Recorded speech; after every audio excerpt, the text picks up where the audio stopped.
दोस्तों, उत्तर प्रदेश के गोंडा से एक कार दिल्ली की तरफ बहुत तेजी से जा रही थी, लेकिन बीच रास्ते में उसको ओवरटेक करके रोक लिया जाता है। 2 पुलिस वाले थे और साथ में कुछ लोग और थे। जब कार रुकती है तो उसके अंदर से 2 लोग होते हैं, एक लड़की और एक लड़का। दोनों ही नौजवान थे। उनको ज़बरदस्ती खींच के बाहर निकाला जाता है और लड़के को बेरहमी से पीटने लगते हैं। लड़का जो है अपनी जान की भीख मांगता है। लड़की भी उसे बचाने की कोशिश करती है, लेकिन दोस्तों उसे भी पीटा जाता है और उसे कहा जाता है कि तेरी चर्बी तो हम घर पे चलकर उतारेंगे। दोस्तों, और भी कुछ लोग इकट्ठा हो जाते हैं, लेकिन वो सिर्फ तमाशा देखते हैं, वो कुछ कर नहीं पाते हैं। दोस्तों, एक बहुत ही दिल को दहला देने वाली कहानी है। आइए जानते हैं पूरी कहानी इस वीडियो में। लेकिन वीडियो में आगे बढ़ने से पहले बस वही रिक्वेस्ट कि आप वीडियो को लाइक कर दीजिए, चैनल को भी सब्सक्राइब कर लीजिए ताकि मेरा हौसला बढ़ता रहे। दोस्तों, ये कहानी है उत्तर प्रदेश के गोंडा की। एक परिवार होता है बहुत ही अमीर, और उसकी एक लड़की जो कि दिल्ली में पढ़ाई कर रही थी। वो दिल्ली से MBA करने के बाद वापस घर आती है। वहाँ आने के बाद उसके माता पिता खुश हो जाते हैं, तो उसकी माँ उसे खबर देती हैं कि बेटा 4 दिन बाद तुम्हारी शादी के लिए एक लड़का देखने जाना है, लेकिन तुम लड़के को पसंद कर लेना, शादी के लिए हाँ कर देना। अब लड़की, जिसका नाम रागिनी होता है, वो कहती है कि मम्मी अगर लड़का पसंद नहीं आएगा तो भी क्या शादी के लिए हाँ कर देनी है। उसकी माँ कहती है कि ना पसंद का तो कोई सवाल ही नहीं है, लड़का स्मार्ट है, बहुत पैसे कमाता है और तुम्हें बस हाँ कर देना है। वो कहती है अच्छी बात है, लेकिन मैं सोच रही थी मैं जॉब कर लूँ, उसके बाद फिर ये शादी करूँ। तो उसकी माँ कहती है कि उनके पास इतने पैसे हैं कि तू गिनते गिनते थक जाएगी, तुझे जॉब करने की क्या ज़रूरत है, एक बार शादी कर ले, ज़िंदगी भर ऐश करती रहेगी। वो दोस्तों खुश हो जाती है। फिर उसकी माँ कहती है कि और ये जो तू लोअर टी-शर्ट में रहती है, अब थोड़ा अच्छे कपड़े पहना कर, क्योंकि उन लोगों का घर पे आना जाना है, किसी भी वक्त वो लड़का भी यहाँ पर आ जाता है। लड़की कहती है ठीक है। अब दोस्तों वो जो है अपनी माँ के अनुसार अच्छे कपड़े पहन लेती है और उसके बाद घर पे अपना टाइम बिताने लगती है। दूसरे दिन एक बहुत ही हैंडसम, बहुत ही स्मार्ट लड़का आता है। उसको देखते ही वो खुश हो जाती है, कहती है वाह लड़का तो बहुत मस्त है और जैसा मम्मी ने बताया था वैसा ही है। फिर उससे जाके मुलाकात करती है। वो कहता है कि घर में कोई है नहीं, मैं फ़ोन लगा रहा हूँ लेकिन फ़ोन बिजी जा रहा है, मुझे मुलाकात करनी है अंकल से। तो वो कहती है कि हाँ घर में ही हैं सभी लोग, और क्या नाम है आपका? कहता है मेरा नाम सौरभ है। कहती है बहुत ही अच्छा नाम है और बहुत अच्छे भी लग रहे हैं आप। वो कहता है शुक्रिया। दोस्तों, आते ही पहले वो नमस्ते करता है रागिनी से। वो कहता है शुक्रिया, आपने ऐसा कहा, लेकिन कोई हो तो बुला दीजिए। अब दोस्तों खुशी खुशी जाती है अपने माँ के पास। अपने माँ से कहती है कि मम्मी शायद वो लड़का आया है जिसकी आप बात कर रही थी। शर्माते हुए कहती है। उसकी माँ आके देखती हैं, वापस जाती हंसने लगती हैं, कहती हैं ये वो लड़का नहीं है, ये तो वो है जो तुम्हारे पापा की गाड़ी चलवाता है, हिसाब किताब करने आया होगा। अब दोस्तों रागिनी ने तो उसे पहली नज़र पसंद कर लिया था। उसके अरमानों पर अगले ही पल पानी फिर जाता है। उसके बाद वो जाती हैं, अपने पति को बुलाती हैं। वो बाहर आते हैं, हिसाब किताब करते हैं। वो लड़का वहाँ से चला जाता है। उसके जाने के बाद दोस्तों अगले दिन एक और लड़का आता है। वो भी बहुत स्मार्ट वही लड़का था जिसका ये बेसब्री से इंतज़ार कर रही थी। दोस्तों उसका नाम विक्रम होता है।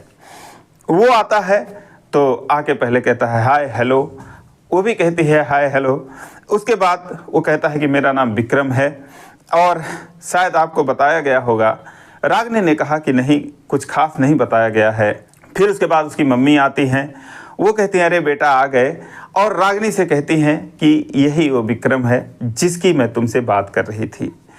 अब दोस्तों विक्रम जो है रागिनी से कहता है कि आप दिल्ली में क्या पढ़ाई कर रहे थे? रागिनी कहती है कि मैं MBA कर रही थी। विक्रम कहता है MBA? मैं समझा कुछ बड़ा कर रही थी, वो तो हमारे गोंडा में ऐसे ही लोग कर लेते हैं 10-20 हज़ार रुपये खर्च करके। तो वो कहती है चलो अच्छी बात है, तब तो आपने कर ही लिया होगा। बोला अरे मेरे कहाँ समझ में आती है, मैं तो बस पैसों की भाषा समझता हूँ और लोग पढ़ते हैं पैसे ही कमाने के लिए। मुझे जो है जब पैसे मैं कमा रहा हूँ तो मुझे पढ़ने की क्या ज़रूरत है।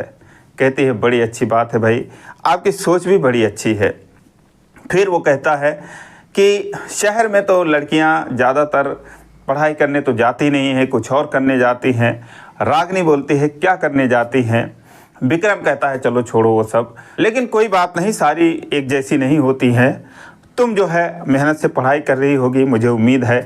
रागिनी कहती है अच्छी बात है, आप तो पूरी दुनिया की खबर रखते हैं। तो बोला कि और क्या, मैं तो गोंडा में रहता हूँ लेकिन वाकई में पूरी दुनिया की ही खबर रखता हूँ। रागिनी कहती है चलो अच्छी बात है। अब उन दोनों की बातों को सुनकर उसकी माँ कहती है कि बेटा रागिनी से जीत नहीं पाओगे बातों में, ये भी बहुत तेज है। कहता है कोई बात नहीं, वो तो बाद में पता चलेगा। उसके बाद फिर वो रागिनी की माँ से कहता है कि आंटी मैं लखनऊ जा रहा हूँ, कोई काम है आपको तो चलो, अगर आपको कोई दिखाना है किसी डॉक्टर वगैरह को, अकेले ही जा रहा हूँ। उसकी माँ कहती है कि नहीं मुझे नहीं जाना। तो रागिनी कहती है कि मुझे चलना था। विक्रम कहता है क्या बात है, चलो चलते हैं। अगले दिन सुबह वो तैयार हो जाती है। विक्रम अपनी गाड़ी लेकर आता है, उसके पास फॉर्च्यूनर होती है, गाड़ी में उसको बिठाता है और उसके बाद वो गोंडा से निकलता है, लखनऊ के लिए हाईवे पर पहुंचता है। फिर रागिनी उससे कहती है क्या काम करते हैं आप।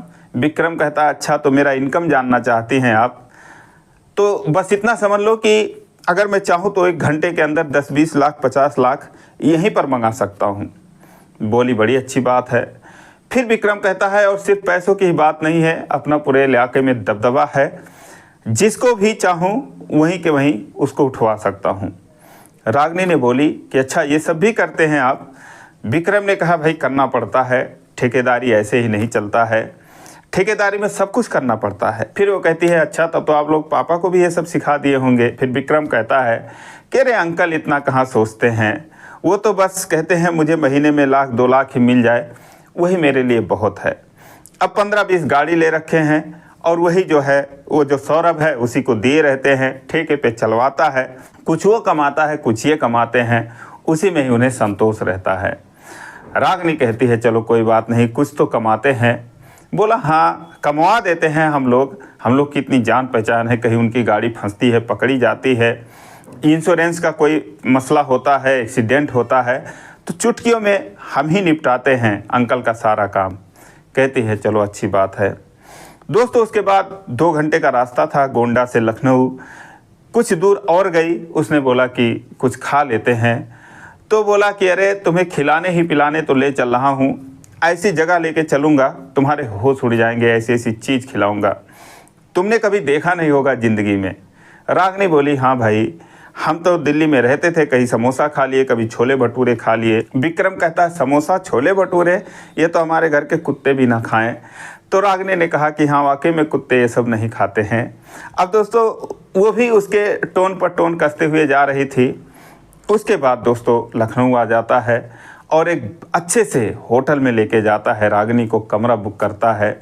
उसके बाद हो जाता है वहाँ पे लंच करते हैं, चूँकि ये लोग घर से 10 ही बजे निकले होते हैं, 12 बजे वो लोग लखनऊ पहुँच जाते हैं। अच्छा सा लंच करते हैं, 10-12 हज़ार रुपये लंच में लग जाते हैं। रागिनी कहती है कि यार वाकई में मज़ा आ गया, मैंने कभी इतना महंगा खाना क्या मैंने तो सोचा भी नहीं था कि कभी खाऊंगी। विक्रम कहता है कि मेरे साथ रहोगी तो ऐसे ही ऐश करोगी। उसके बाद दोस्तों शाम होने लगती है। वो कहता है कि अभी तो बाकी मज़ा जो है वो तो रात में आएगा, जब हम लोग एक क्लब में जाएंगे पार्टी करेंगे। रागिनी कहती है रात में मेरा यहाँ रुकने का कोई इरादा नहीं है। वो कहता है क्या बात कर रही हो, कम से कम एक दिन तो यहाँ पर रुको, आखिर वहाँ पर 1 लाख रुपए मैं खर्च करके आया हूँ, तुम्हारे लिए 1 लाख रुपए खर्च कर दूँगा, कोई तो बात बननी चाहिए। रागिनी कहती है चाहे 1 लाख खर्च करो चाहे 10 लाख खर्च करो, और मैं रात तो नहीं रुक सकती, और वैसे भी आप लखनऊ किस लिए आए हैं। विक्रम कहता है इतना भी तुम नहीं समझती हो, अरे तुम्हारे लिए ही तो मैंने वहाँ पर दांव खेला था, आंटी से बोला था कि चलो, मुझे पता था आंटी तुम्हें मेरे साथ भेज सकती हैं, लेकिन तुमने ही हाँ कर दिया तो मैं तो और खुश हो गया, और तुम्हारे लिए ही तो आया हूँ। रागिनी ने कही बड़ी अच्छी बात है, अगर मेरे लिए आए हो तो मैं जैसा कहती हूँ वैसा करो, शाम तक हमको घर जाना है वापस। अब दोस्तों रागिनी की एक फ्रेंड रहती थी लखनऊ में, उसका नाम खुशी होता है। वो भी उसके साथ दिल्ली में पढ़ाई कर रही थी, उसके पिताजी वहाँ पर वकील होते हैं लखनऊ में इसका घर होता है।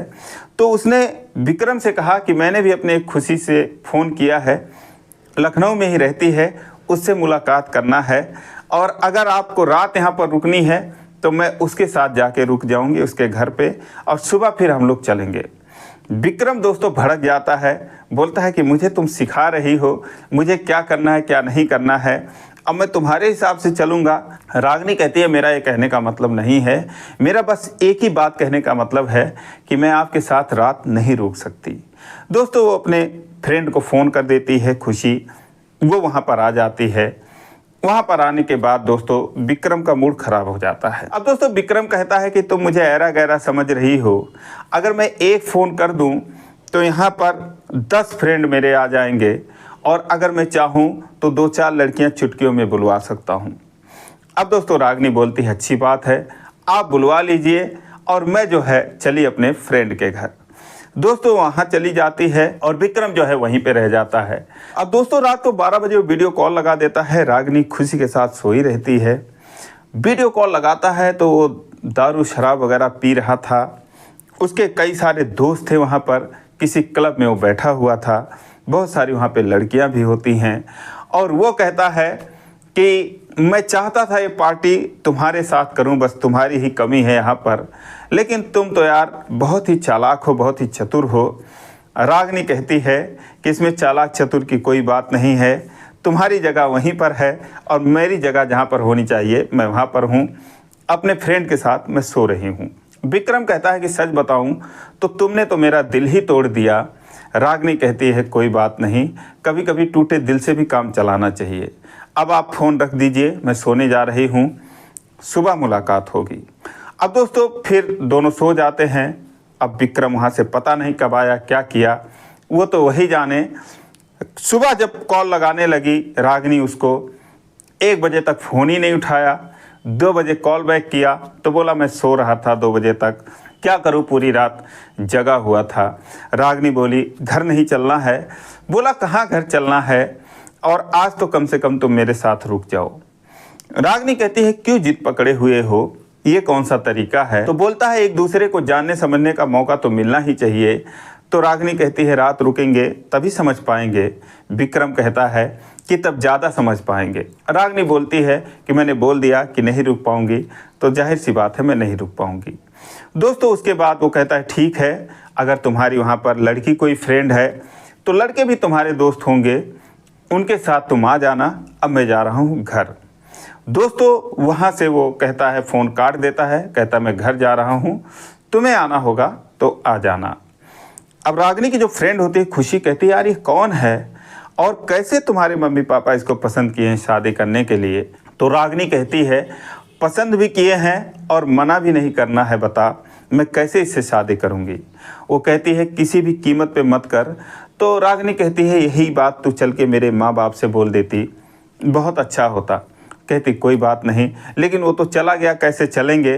तो कहती है बस से चलेंगे।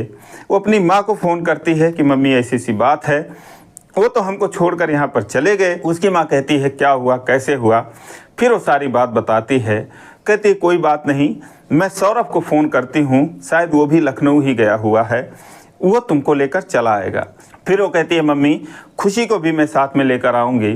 तो वो कहती हैं ठीक है उसको भी ले आना। दोस्तों फिर वो फ़ोन करती हैं, वहाँ पे सौरभ होता है, लखनऊ में ही था, वो किसी काम से गया हुआ था।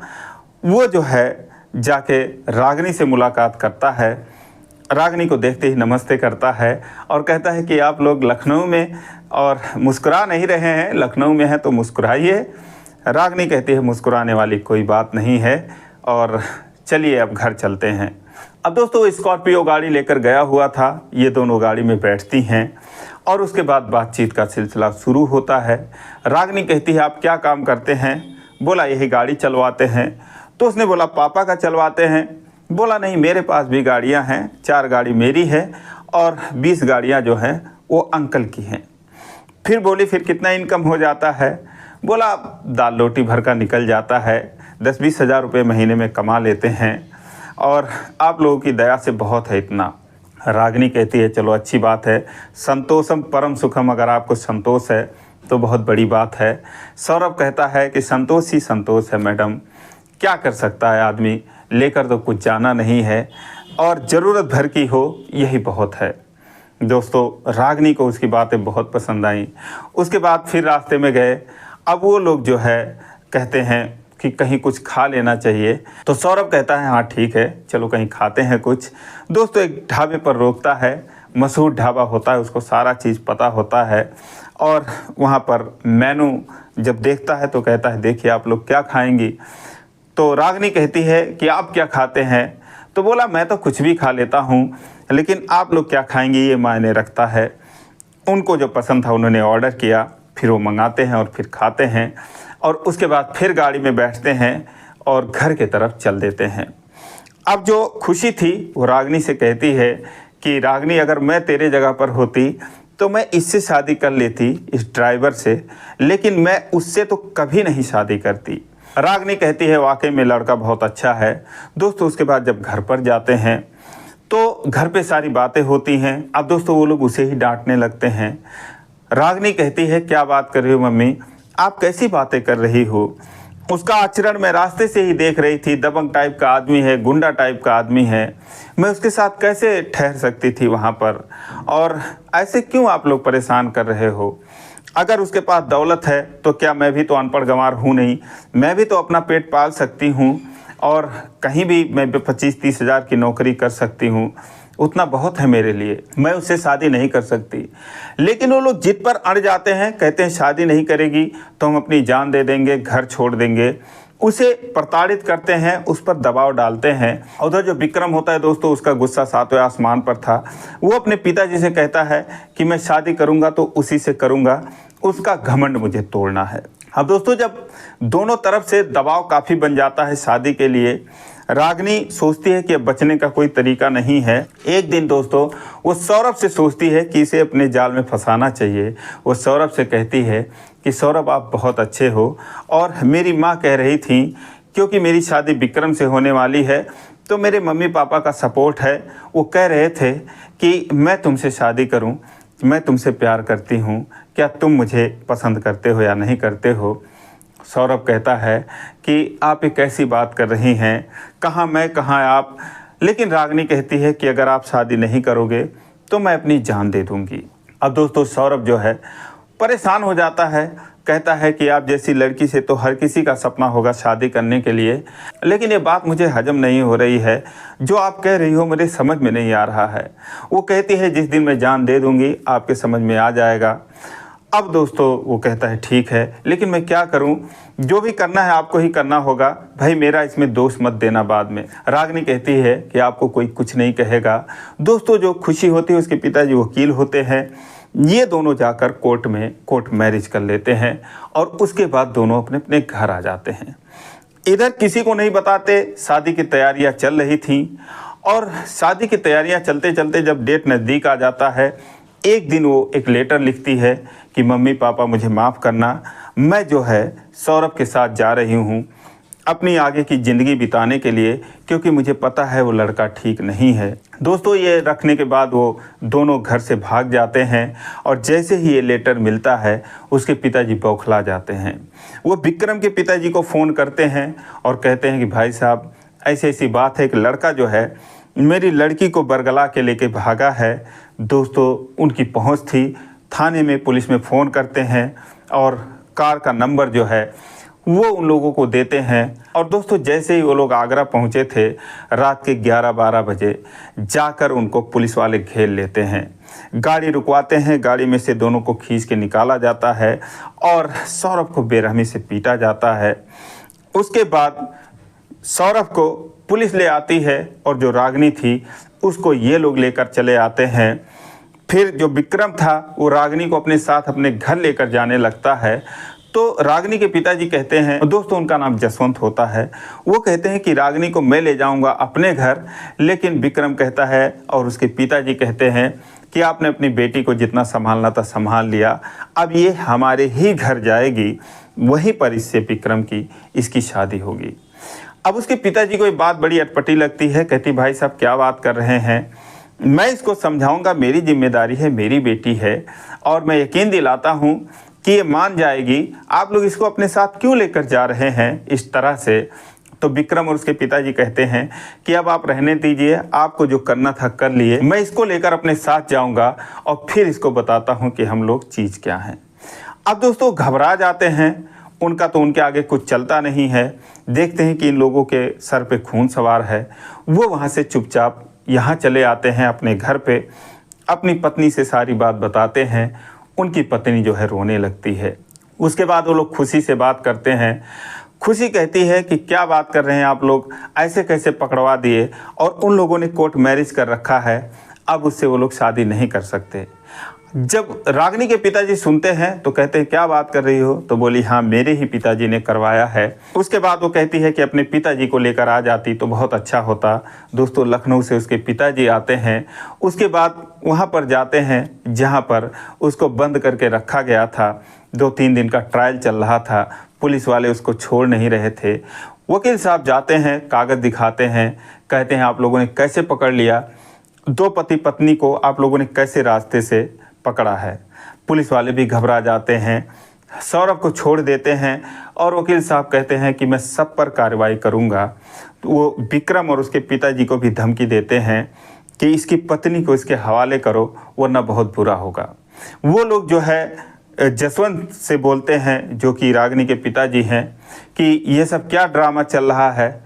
तो कहते हैं कि भाई साहब जिस तरीके से आप लोगों ने किया है और उस तरीके से मेरी बेटी ने भी कर लिया था। पहले उसने शादी कर ली थी, मुझे पता नहीं था, तो आप लोग माफ़ करिए और मेरी बेटी को बाइज्जत हमारे हवाले कर दीजिए। अब दोस्तों वकील साहब उनको इतना धमकाते हैं कि उनकी सिट्टी पिट्टी गुम हो जाती है और वो जो है उस लड़की को, रागिनी को, जो कि अपने घर में रखे थे, उसको छोड़ देते हैं। और वो जो है आती है, अपनी माँ से गले लग के रोने लगती है। उसके बाद वो लोग सौरभ के हवाले कर देते हैं। रागिनी का हाथ उसके हाथ में पकड़ा देते हैं। कहते हैं तुम्हारी पत्नी है, तुम कहीं दूर यहाँ से लेकर चले जाओ वरना उन लोगों का क्या भरोसा। वकील साहब कहते हैं कि उन लोगों को तो मैं देख लूँगा, तुम लोगों को जाने की कहीं ज़रूरत नहीं है।